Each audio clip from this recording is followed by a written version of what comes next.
Bon dimanche à vous tous, nous sommes à l'évangile du dimanche. Ici pour vous, c'est le Père Baldo Alagna. Et dans ce dimanche, nous sommes au 25e dimanche du temps ordinaire. Nous allons commenter, expliquer Luc 16, 1 à 13. C'est la parabole de l'intendant de l'administrateur malhonnête ou injuste. Et c'est l'une des paraboles les plus difficiles à comprendre, je dirais, de tout l'évangile de Luc, de tous les évangiles. La raison, on pourrait dire, de ces difficultés, c'est que on la trouve seulement dans ce passage dans l'évangile de Luc. Et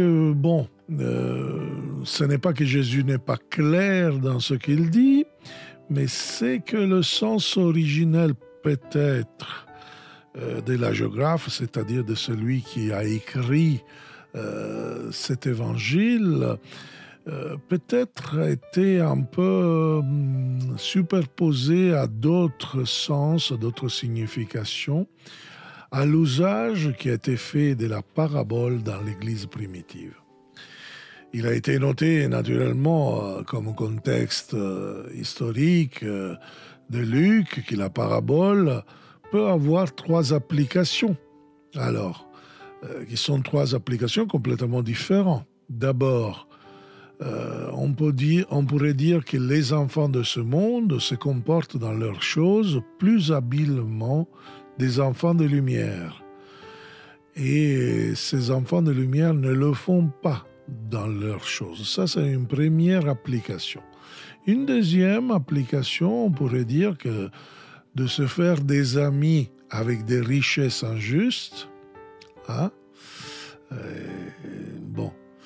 Troisième application, c'est si vous n'avez pas été fidèle dans des richesses injustes, qui vous confiera les véritables richesses?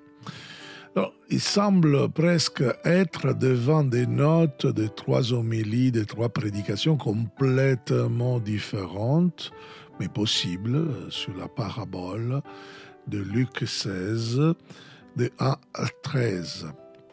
Ce passage que nous sommes sur le point d'examiner, en effet, si moi je vais donner mon interprétation et je pense que vraiment il va nous parler. Moi je vais donner une interprétation très claire.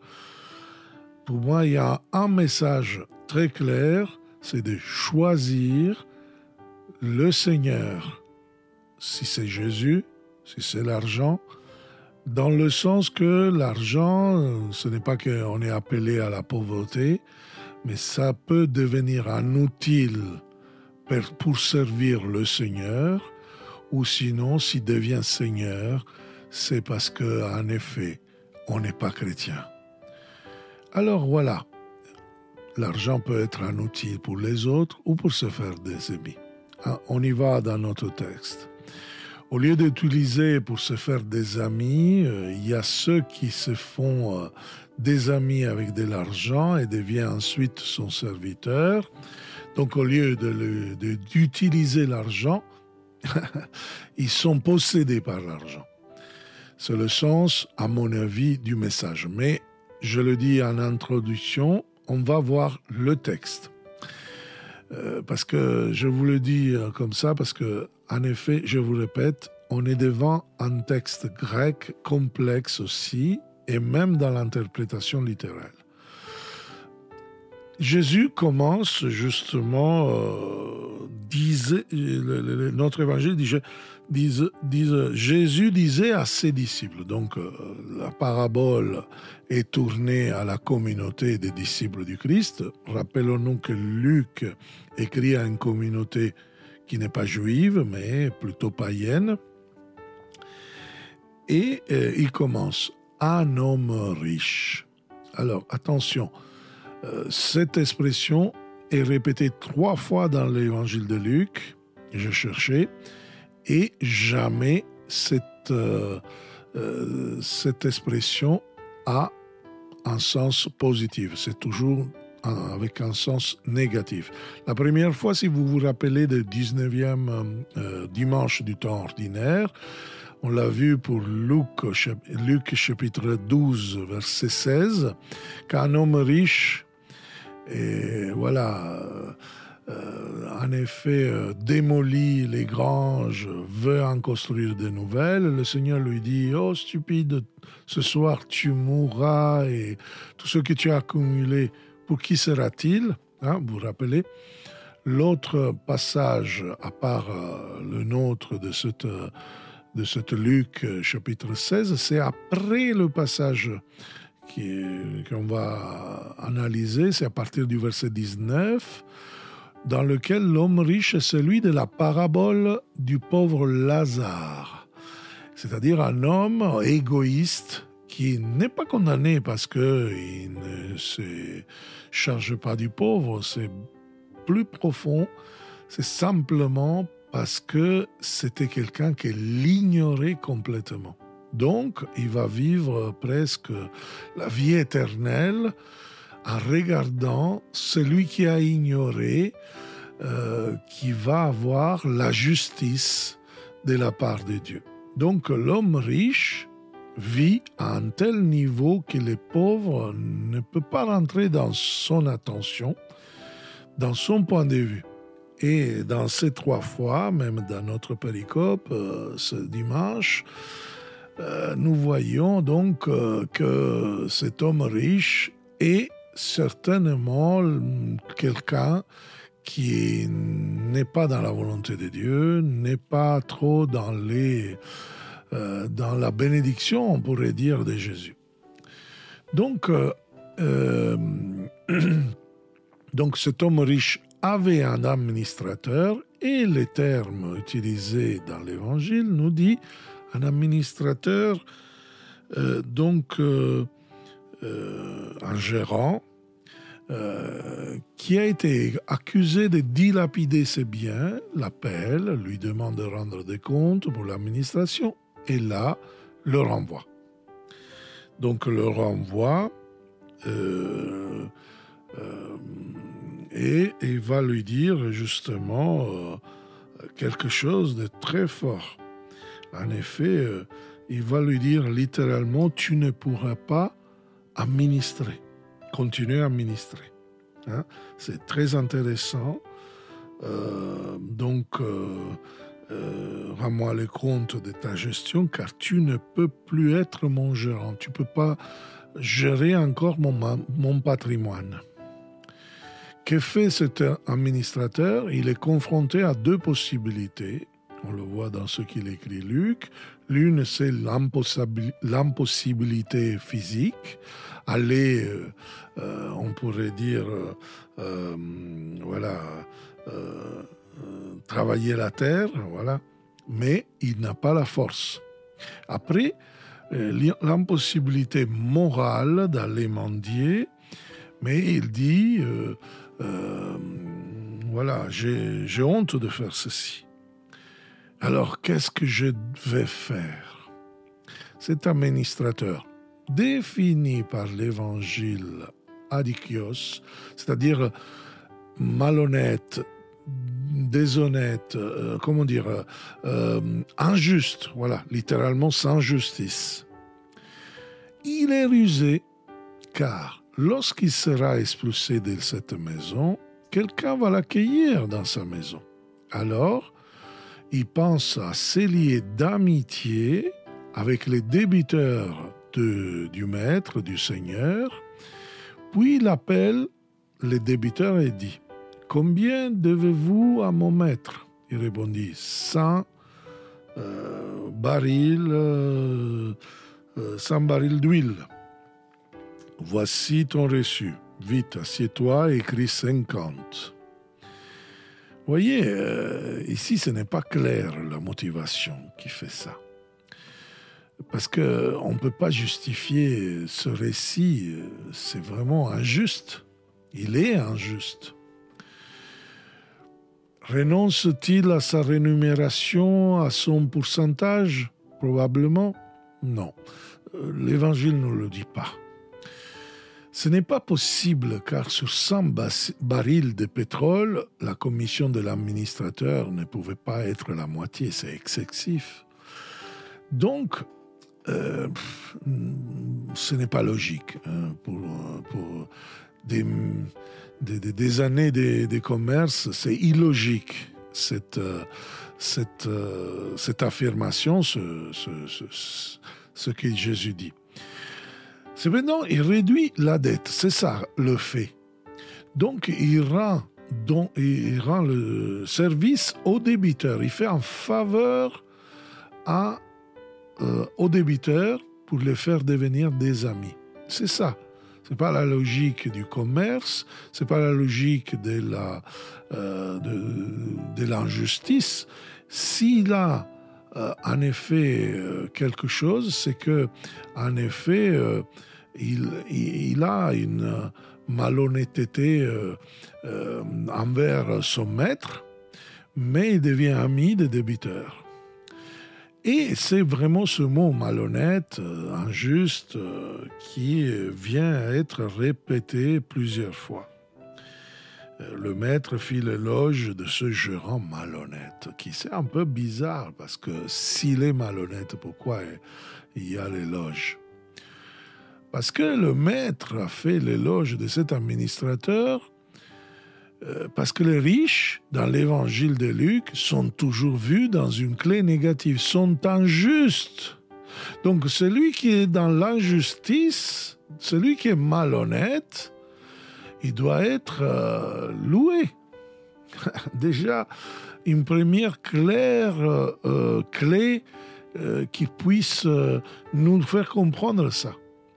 Donc l'importance du passage de la dénonciation que Jésus fait, que le maître, il a son admiration pour le malhonnête, même s'il est alors perdant, comme ici en fait ce maître. Donc, la perversion totale de la richesse qui modifie les critères et les valeurs en regardant la société, les gens, les personnes, les familles, etc., il te fait arriver à une louange de quelque chose qui n'est pas juste. Et qui est juste? Selon la Bible, Dieu est justice infinie. Donc, la perversion, la corruption, la malhonnêteté, c'est vraiment quelque chose qui met ensemble le maître et son administrateur, son gérant. Et ceux qui sont malhonnêtes admirent et soutiennent les malhonnêtes, même s'ils doivent alors être perdants. Jésus prend tout cela en disant « Les enfants de ce monde, en fait envers leur Père, sont plus astucieux que les enfants de la lumière. » Vous voyez, les fils de ce monde sont plus habiles, on trouve dans la version liturgique, et en effet, c'est bien, mais le mot, il parle de l'astucie, ils sont plus astucieux.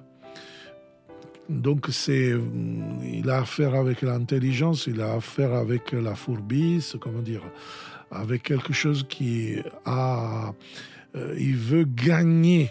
Ils sont vraiment une lumière sur le gain. Alors, ce sont les intérêts plutôt importants des personnes. Que veut dire donc Jésus? Jésus loue la capacité de réagir, c'est la résilience de ce gérant malhonnête qui est face à une urgence. Face à l'urgence, cet homme a pu trouver une solution. Réagir dans le sens de l'amitié de ceux qui, en effet, va devenir ceux qui vont l'accueillir. Voici le sens profond de ce passage. Eh bien, je vous dis, faites-vous des amis avec une richesse malhonnête. Waouh! Vous voyez, Jésus nous dit quelque chose, dans notre version, c'est « Faites-vous des amis avec l'argent malhonnête ». En effet, le mot « argent », c'est « mammon », qui en araméen et veut dire quelque chose de vraiment particulier, ce qui est sûr, ce qui est certain. C'était le nom un peu d'une divinité, divinité qui disait possession, argent, profit, richesse. Donc, qu'est-ce que ça veut dire donc? Comprenons bien le mot en araméen. Faites-vous des amis avec leur sécurité malhonnête. Donc, qu'est-ce que ça veut dire? Jésus appelle cette richesse malhonnête, injuste, et il va le répéter plusieurs fois. En plus, ce mot adikia, adikos, c'est vraiment l'absence de justice. On peut s'opposer à Dieu qui est juste. Il n'y a pas de richesse à côté de l'honnêteté. De l'être honnête. La dénonciation de Jésus est très grave parce que quand il échoue, il vous accueille dans les demeures éternelles. Waouh! Ce qui est malhonnête dans la...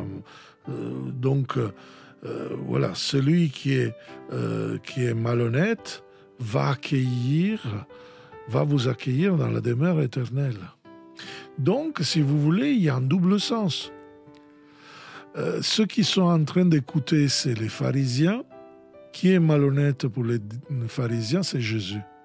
Donc, c'est Jésus qui va accueillir dans les demeures éternelles. Et en plus, Jésus continue. Ceux qui n'utilisent l'argent que pour se sentir bien, se détruisent. Ce terme malhonnête revient à nouveau. Celui qui est fidèle dans les choses de peu d'importance, donc ce qui est malhonnête dans la moindre chose, est malhonnête aussi dans une grande. Si donc vous n'avez pas été digne de confiance pour l'argent malhonnête, qui vous confiera le bien véritable? C'est-à-dire que il y a une richesse qui est vraie, il y a une richesse qui est juste. C'est la richesse qui est au service, pas qui ne possède pas celui qui est sincère. Donc, c'est très intéressant. La sentence de Jésus, si vous n'avez pas été fidèle dans cette richesse injuste, Jésus est clair, la richesse est malhonnête. Qui va vous confier une richesse véritable, un bien véritable? Donc, vous voyez, c'est quelque chose de très fort. La phrase, la sentence finale nous dit quelque chose. Aucun serviteur ne peut servir deux maîtres. Et le terme est Kyrios. C'est le même terme que nous disons au début de la messe quand nous disons Kyrie eleison. Et c'est le Seigneur. On ne peut pas servir deux seigneurs. On ne peut pas avoir deux rois, mais un seul Seigneur. C'est comme s'il nous demande, comme je vous disais, est-ce que tu choisis Jésus comme Seigneur ou l'argent ou Mammon? Parce que n'importe quoi tu décides, soit tu aimes l'un et tu haïs l'autre, ou bien il haïra l'un et aimera l'autre, ou bien il s'attachera à l'un et méprisera l'autre. Donc, il est en train de dire, tu veux servir qui? Ton Dieu ou Mammon? Ton intérêt, ton ventre? C'est-à-dire la richesse, l'attachement à la richesse, une richesse qui est tenue pour toi de manière vraiment que te rend l'avarice, qui te rend vraiment centré sur toi. Voici la phrase de Jésus, tu ne peux pas servir les deux. Notre sécurité ne peut pas être mise en Dieu et après aussi à Mammon. Jésus qui avait dit « Ne t'inquiète pas pour ta vie, cherche le royaume, tout le reste te sera donné davantage », n'est pas contraire à la richesse. Mais il veut que la richesse ne soit pas à la place de Dieu. Parce que ceux qui sont en train de faire, il y a mon ami pasteur Jean Berthaud qui dit toujours nous on doit annoncer l'amour de la puissance de Dieu. Ah non, je me trompe, la puissance de l'amour. Parce que sinon on tombe dans l'amour de la puissance qui en effet ça n'appartient pas à nous. Vous voyez, là, c'est un peu de ce genre-là, c'est-à-dire que la richesse est un bien qui n'est pas final, n'est pas le plus important.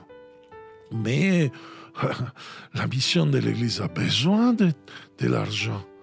On a besoin des gens qui soutiennent l'Église. On a besoin de l'argent pour organiser la mission de l'Église. Les pauvres, maintenant, ils ont plus besoin que dans d'autres moments. Nous, on n'arrête pas avec l'association Emmaüs.com de le dire. On a un orphelinat qui attend fortement qu'on l'aide, surtout dans ce moment où vraiment les prix augmentent. Il y a des enfants dans un orphelinat à Kinshasa qui doit être scolarisé.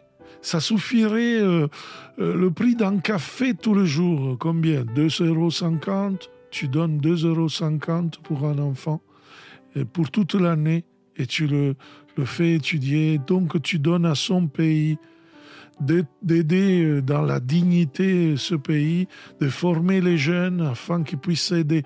Ça, ce n'est pas quelque chose de chrétien. Ce n'est pas la volonté de Dieu. Ce n'est pas vraiment la volonté de Jésus. Qui écoute cette parabole ? Malheureusement, notre péricope liturgique termine dans ce verset 13. Si nous continuons encore dans la Bible, nous prenons vraiment ce chapitre 16 de Luc, et nous allons voir après le verset 13, vous voyez, quand ils entendaient tout cela, verset 14, les pharisiens, eux qui aimaient l'argent, tournaient Jésus en dérision. Combien d'entre nous pensons que Jésus est dans l'illusion ? Mais non, on a besoin d'être riche quand même. Jésus, tu te trompes à ce niveau-là. Moi, j'ai une idée différente, j'ai une opinion. Et il y a même des théologies là, des prospérités, des richesses, des puissances. Si tu as beaucoup d'argent, alors Dieu t'aime. Sinon, ça ne veut rien dire. Attention, attention, attention. Derrière cette théorie, en effet, se cachent des gens super pieux qui se moquent de Jésus, prennent dérision Jésus, parce qu'ils sont attachés à l'argent, se moquent de lui. Jésus, le Tout-Puissant, qui s'est appauvri dans sa kénose, comme disent le grec, dans son abaissement, jusqu'à se faire un pauvre. Un pauvre. Donc, pour pouvoir servir Dieu le Père et pouvoir nous faire rentrer dans sa mission à la suite du mystère pascal pour annoncer la puissance de Dieu.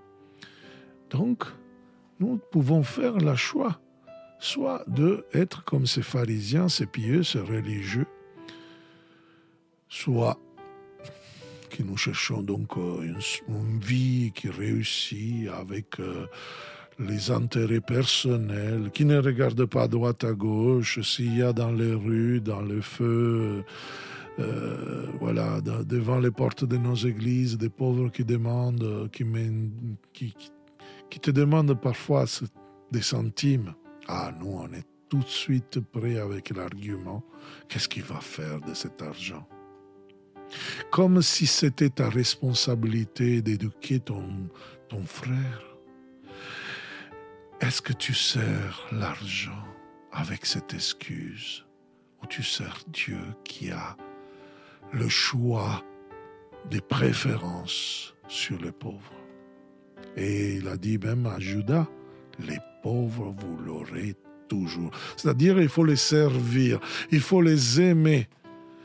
Et si quelqu'un qui m'entend voudrait vraiment faire quelque chose, il a quelques sommes d'argent et veut aider ses enfants de l'école Anuarite du père Aimé à Kinshasa, eh bien, faites-moi signe, écrivez, je vous donnerai le lien, parce que d'ici à Noël, on va récolter de l'argent, mais faites-le vite, même plusieurs fois, en manière qu'en février, un de nos laïcs de nos associations, il va visiter le Congo et il va voir un peu comment cet argent est utilisé dans cette école.